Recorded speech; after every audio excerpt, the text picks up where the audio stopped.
हरे कृष्ण। सब पापों को नाश करती है ये एकादशी।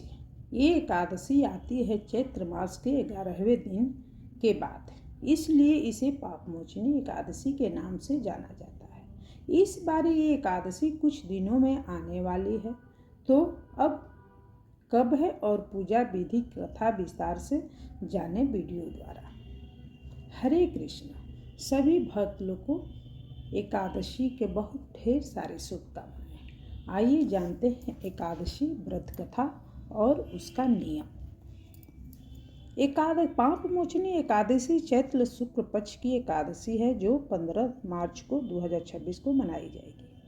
यह दिन भगवान विष्णु को समर्पित है और मान्यता है कि व्रत रखने से जाने अनजाने में किए गए पापों का नाश होता है। 2026 में एकादशी तिथि 14 मार्च सुबह 8:10 से शुरू होकर 15 मार्च सुबह 9:16 से समाप्त हो जाएगी। इसलिए पापमोचनी एकादशी 15 मार्च को रखा जाएगा। हिंदू पंचांग के अनुसार उदया तिथि में 15 मार्च को एकादशी है, तो 15 मार्च को एकादशी रखेंगे। अब आइए इसका कथा सुनते हैं और श्रवण करते हैं। सबको हरे कृष्ण। कथा इसका कुछ इस प्रकार है। धर्मराज युधिष्ठिर बोले, हे भगवान, मैंने फागुन मास की शुक्ल पक्ष की एकादशी का महत्व सुना। अब आप चैत्र मास के कृष्ण पक्ष की एकादशी के बारे में बतलाइए। इस व्रत एकादशी का नाम क्या है, इसमें कौन से देवता की पूजा की जाती है तथा विधि क्या है, सो सब विस्तार पूर्वक कहिए। श्री कृष्ण भगवान बोले, हे राजन, एक समय मानधाता ने लोमस ऋषि से पूछा था कि हे मुनि, चैत्र मास के शुक्ल पक्ष की एकादशी का क्या नाम है तथा इसकी विधि क्या है, सो अब पूरी तरह से कहिए। लोमस ऋषि बोले कि हे राजन, चैत्र मास के कृष्ण पक्ष की एकादशी का नाम पाप मोचनी है। इसके व्रत के प्रभाव से अनेक पाप नष्ट हो जाते हैं। इसकी कथा इस प्रकार है। प्राचीन काल में एक चैत्र रथ नाम वन था। उसमें अप्सराएं वास करती थी।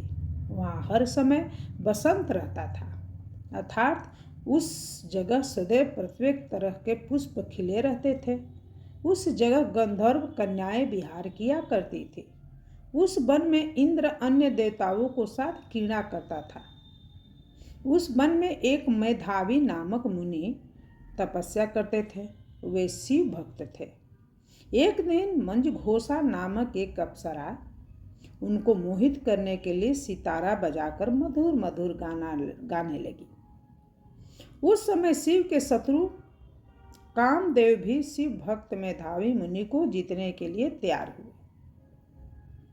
कामदेव ने उस सुंदर अप्सरा के भ्रूम का धनुष बनाया, कटाग्य को उसकी प्रत्यक्ष डोरी बनाई, उनके नेत्र को उस मंजुघोषा अप्सरा को सेनापति बनाया। इस तरह कामदेव अपने शत्रु भक्त को जीतने को तैयार हुआ। उस समय मेधावी मुनि भी वहाँ तथा हष्ट पुष्ट थे। उन्होंने योग पवित्र तथा दंड धारण कर रखा था। वे दूसरे कामदेव के सामना शोभा पाते थे।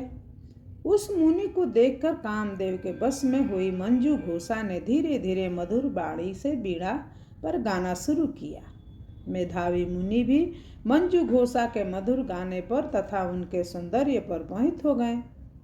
वह अप्सरा उन मुनि को कामदेव से पीड़ित जानकर उनसे आलिंगन करने लगी।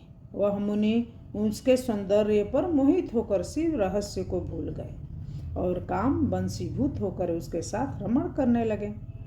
उस मुनि को काम से वंशीभूत होने के कारण उस समय दिन रात्रि का कुछ भी ध्यान न रहा और बहुत समय तक रमण करते रहे। एक दिन मंजुघोषा उस मुनि से बोली कि हे मुनि, अब मुझे बहुत समय हो गया है, स्वर्ग जाने की आज्ञा दीजिए। उस अप्सरा के ऐसे वचनों को सुनकर मुनि बोले, हे सुंदरी, तू जो आज इस संध्या को आई है, अभी प्रातःकाल तक ठहरो, मुनि के ऐसे वचनों को सुनकर अप्सरा उसके साथ रमण करने लगी और बहुत समय बीत दिया। फिर उसने मुनि से कहा, हे देव, अब आप मुझे स्वर्ग जाने की आज्ञा दीजिए। मुनि बोले, अभी तो कुछ भी समय नहीं हुआ है, अभी कुछ देर ठहरो। इस पर वह अप्सरा बोली, हे मुनि, आपकी रात्रि को बहुत लंबी है, अब आप सोचिए कि मुझे आपके पास आए कितने समय हो गया है। वह अप्सरा के वचनों को सुनकर मुनि को ज्ञान प्राप्त हुआ और समय का विचार करने लगे। जब रमण करने से उनका प्रमाण 57 साल 7 माह और 3 दिन ज्ञात हुआ तो उस अप्सरा को काल का रूप समझने लगे। वह महान क्रोधित हुए और उस तप नाश करने वाली अप्सरा की तरह देखने लगे। उनके उदर कांपने लगे और इंद्रियां व्याकुल होने लगी। तब मुनि उस अप्सरा से बोले, रे दुष्ट, मेरे तप को नष्ट करने वाली तू अब मेरे श्राप से पिचासनी हो जा। तू महान पापिन और दुराचारणी है, तुझे धिक्कार है। उस मुनि के क्रोध युद्ध श्राप से वह पिचासनी हो गई। तब वह बोली, हे मुनि, अब मुझ पर क्रोध को त्याग कर प्रसन्न हो जाओ और इस श्राप का निवारण कीजिए। विद्वान ने कहा, हे साधुओं की संगत अच्छा फल देने वाली है, इसलिए आपके साथ मेरे तो बहुत वर्ष व्यतीत हुए हैं, अतः अब आप मुझ पर प्रसन्न हो जाइए। तब मुनि को कुछ शांति मिली और उस पिचासनी से बोले कि रे दुष्टे, तूने मेरा बड़ा बुरा किया है, परंतु फिर भी मैं श्राप से छूटने का उपाय बतलाता हूँ। चैत माह के कृष्ण पक्ष की जो एकादशी है उसका नाम पाप मोचनी है। उस एकादशी का व्रत करने से तू पिचासनी की देह से छुटकारा पा जाएगी।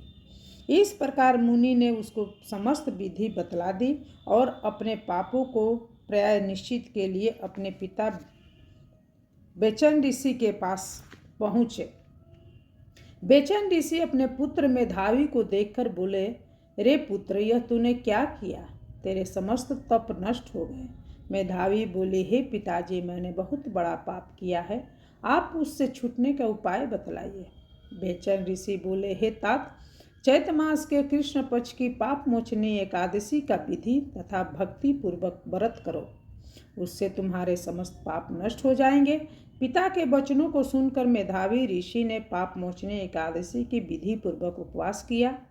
इसके प्रभाव से उसके समस्त पाप नष्ट हो गए। मंदुघोषा अप्सरा भी पाप मोचनी एकादशी का व्रत करने से पिचासनी की देह से छूट गई और सुंदर रूप धारण करके स्वर्ग लोक को चली गई। लोमस मुनि बोले, हे राजन, इस पाप मोचनी एकादशी के प्रभाव से सब पाप नष्ट हो जाते हैं। इस एकादशी की कथा के श्रवण और पढ़ने से 1000 गौ दान करने का फल मिलता है।